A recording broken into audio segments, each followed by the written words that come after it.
Season 1 of XDefiant is finally here, and these are the best console and controller settings in XDefiant. Be sure to follow along with this video and copy down my settings. These are going to give you the advantage heading into ranked, and be sure to subscribe to the channel if you enjoy the content. Starting off, one of the biggest mistakes I see console players make, and that's not playing in the right hertz and resolution. So when you open up your settings, you're going to scroll down to video, and then all the way at the bottom, you're going to make sure that you have 120 Hz refresh rate on. For some players by default, this will be set to off, limiting their frames per second to only 60. This is going to make a huge difference for anyone that feels the game is clunky or slow. You may just be playing at 60 frames per second. But for whatever reason, if this is grayed out for you, there is a solution. If you're on PlayStation, what you're going to do is you're going to open your settings, you're going to go all the way down to where you see screen and video. From there, what you're going to do is you're going to scroll down to where it has 120 Hz output and set it to automatic. Once this is done, you should have the option then to turn it to 120 Hz. It may take you restarting your console or game to get this to work, but that's how you get 120 Hz. Obviously, your monitor does need to be compatible with 120 Hz or more for this to work. For Xbox players, you're going to do the exact same thing. Go into your settings and make sure the VRR is turned on. This will then allow you to make your console 120 Hz in XDefiant. So getting straight into the gameplay and UI, for my field of view I do have it set to 120. It has fluctuated from 105 to 120 depending on how I'm feeling. For the sweet spot, I do find 120 does suit me best. I feel like I can control my recoil and I get a wider view of the map when I do it this way. For ADS field of view, you must keep this on consistent. This is going to make the game feel so much better and you don't have to worry about different speeds. For ADS behavior, I have this set to hold. This means that instead of have to tap the L2 button once or twice to make it ADS and un-ADS, with this you just hold it and when you release, the ADS stops. For ADS sensitivity transition, I have this on instant. This is going to apply your ADS sensitivity multiplier when you ADS. You want to have this set to instant so that way your sensitivity feels better. Melee during ADS set to off. For aiming interrupt reload, you must keep this on. This is a absolute lifesaver when you're getting into them close engagements. When you have this on, if you shoot a few bullets and you go to reload and run into another enemy, you can tap your ADS button and shoot straight away. The gun will automatically be able to shoot again. If you have this on off, basically you're going to just ADS while still reloading. The enemy then will just be able to get a free kill. For crouch behavior, I have this set to toggle. For sprint behavior, we have it set to tap. For auto sprint, I do have it set to off. If I was to play with it on, I do play with a low threshold of 1. Sprint interrupts reload as off. As you know, this game is very fast paced and the last thing you want to do is come to a walking or complete stop to reload your weapon. This will allow you then to get out of them tight situations by sprinting and reloading at the same time. For slide behavior, we have this set to tap. This will allow us to chain our bunny hops and slides together a lot easier on controller. I know for players playing keyboard and mouse, they have it set to hold, but unfortunately with how it works on controller, it does work best with tap.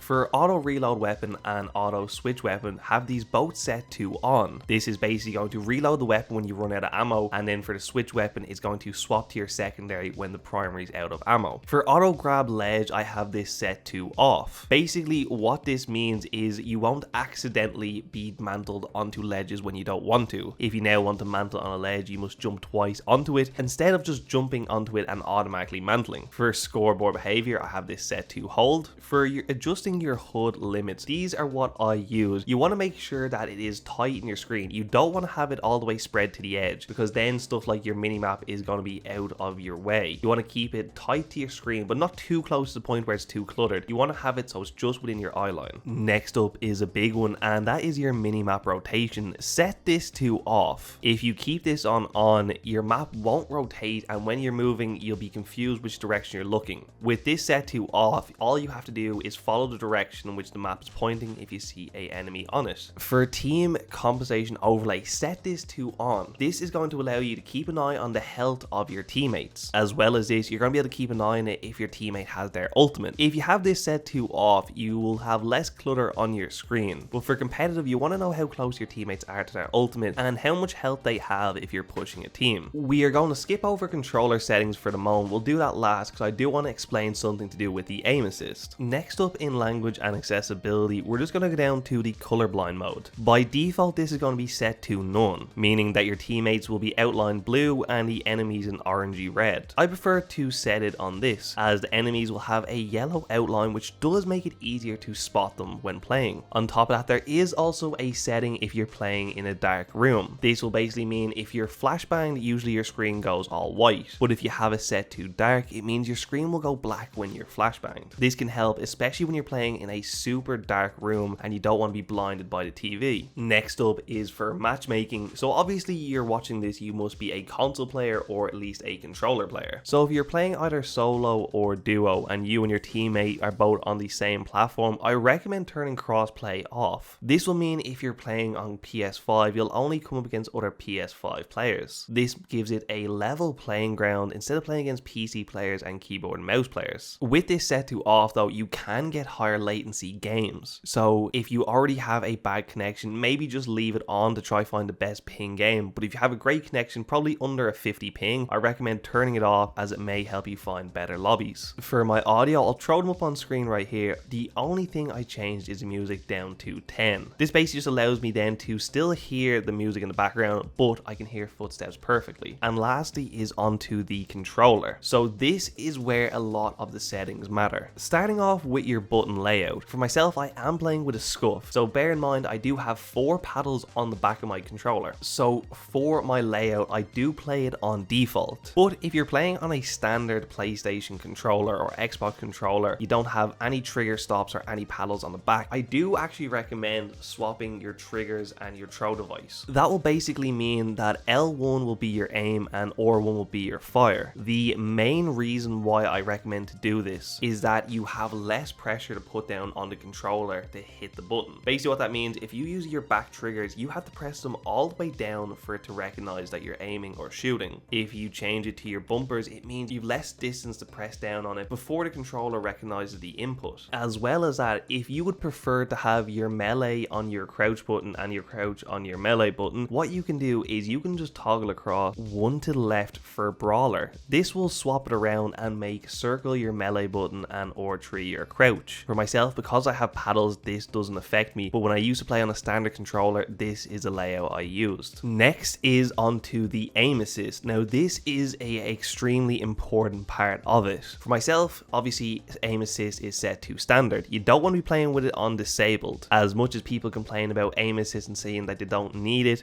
unfortunately it is important when you're playing the game. For your aim assist strength, I recommend putting this to -3, and for your aim assist flow to -3 as well. This is going to give you slightly weaker aim assist, but if you do notice, sometimes with aim assist in this game, it can get stuck to a certain player, and if someone runs by that enemy, it will pull the aim assist, making you lose gunfights. But if you don't feel like you're having that issue and you want the stronger aim assist, go ahead and put it on 0. It will make it feel a lot stronger. I felt that -3 was just a sweet spot for my playstyle. For your aim response curve type, make sure you have this to either linear or reverse S-curve. This is very dependent on the way you play the game. The best way to explain it is that reverse curve is for players that use a lot of movement and mobility, while linear is more for the old school Call of Duty heads that prefer using less movement and relying mostly on their aim. The best way to describe it is I feel that aim assist kicks in more with less movement with linear, but when I'm using reverse S-curve, I feel like the aim assist is much better the more I move. So really quickly, let's just explain how aim assist really works. So up on screen right now, I'm just going to show you my controller. As you can see here, I'm going to walk by the opponent,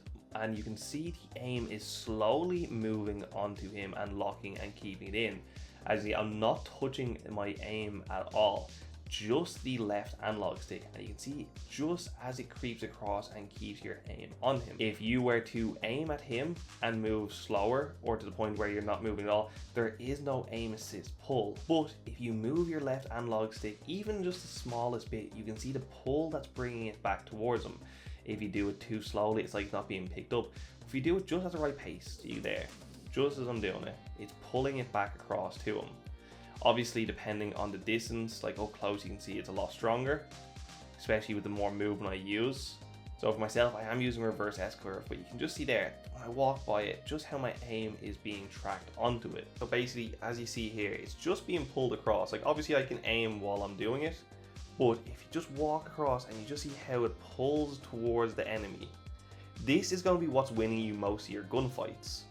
Playing on a controller, you're actually at a huge advantage. Just the amount of aim assist that we get for it is insane. So if you're in a gunfight and you're moving left to right and you're moving like this against someone, you can see my aim is constantly being curved back to hit the enemy. Compare this, if I just jump and I shoot and I aim, I'm just left to my own ability. But if I have on and I move my left stick, you can clearly see it's pulling it back towards it. It's making it easier for you to win them gunfights. So keep this in mind when you're going through your settings.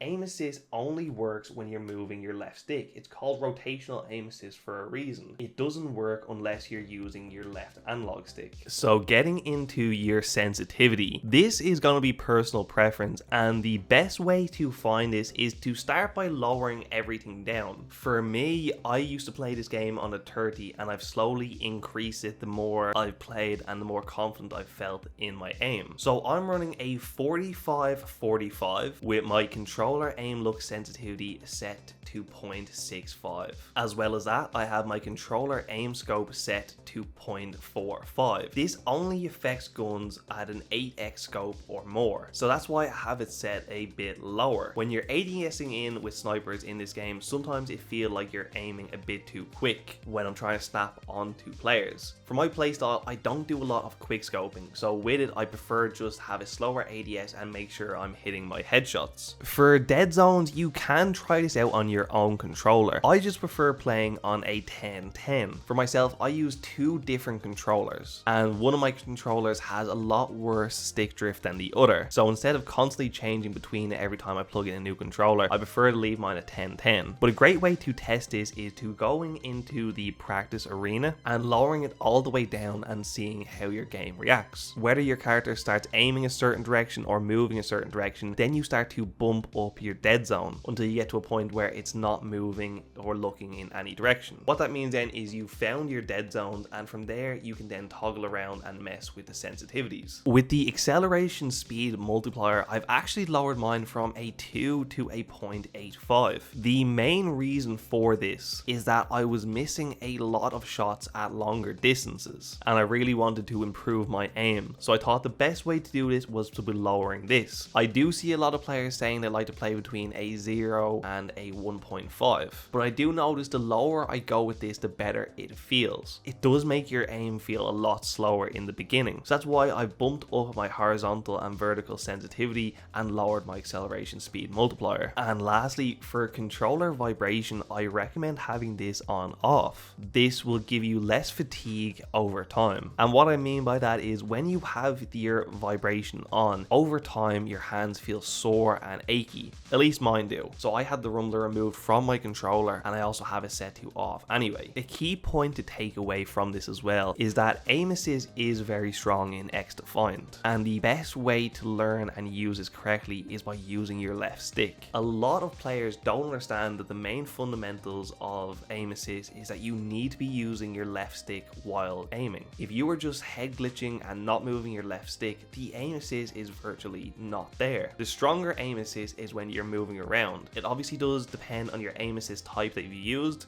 For me, it's S-curve or else linear. Most of the time though, it is just reverse S-curve because of my playstyle. For strength, you can just leave it on 0-0. This is the highest amount of aim assist you can get in the game, but as previously stated, sometimes you can stick to the wrong enemy, which can leave you then losing gunfights. Do me a favor and comment down below what rank you think you're going to finish for this season of XDefiant. For myself, I'd hope to hit the top 500, but I'd settle just for getting into Legends at all throughout the season. If you're also looking for people to play with, comment down below your Ubisoft ID. I'm sure there's plenty of people looking to queue up with others. So thank you so much for watching. Check out the other videos up on screen right now, and I'll see you all in the next video.